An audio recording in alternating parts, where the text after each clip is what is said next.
தென்காசி மாவட்டம் சங்கரன் கோவிலில் ஓசியில் சிக்கன் வறுவல் கேட்டு ஒரு கும்பல் திமுக கவுன்சிலரின் மண்டையை உடைத்த சிசிடிவி காட்சிகள் வெளியாகியுள்ளன. இது குறித்தான விவரங்களோடு இணைந்திருக்கிறார் செய்தியாளர் பிரபுகுமார். பிரபுகுமார், வணக்கம். என்ன நடந்தது? இது குறித்தான முழு விவரங்களையும் வழங்கலாம். தென்காசி மாவட்டம் சங்கரன் கோவில் தற்காலிக புதிய பேருந்து நிலையம் அருகே அரசு டாஸ்மாக் மதுபான கடை ஒன்று உள்ளது.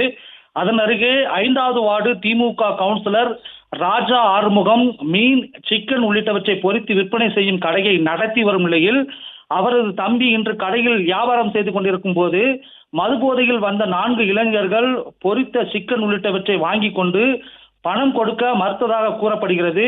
இந்த நிலையில் அங்கு வந்த திமுக கவுன்சிலர் ராஜா ஆறுமுகம் மதுபோதை இளைஞர்களிடம் ஏன் பணம் கொடுக்காமல் பிரச்சனை செய்தீர்கள் என்ற கேட்டபோது இரு தரப்பினருக்கும் இடையே வாக்குவாதம் ஏற்பட்டு கைகலப்பாக மாறியது.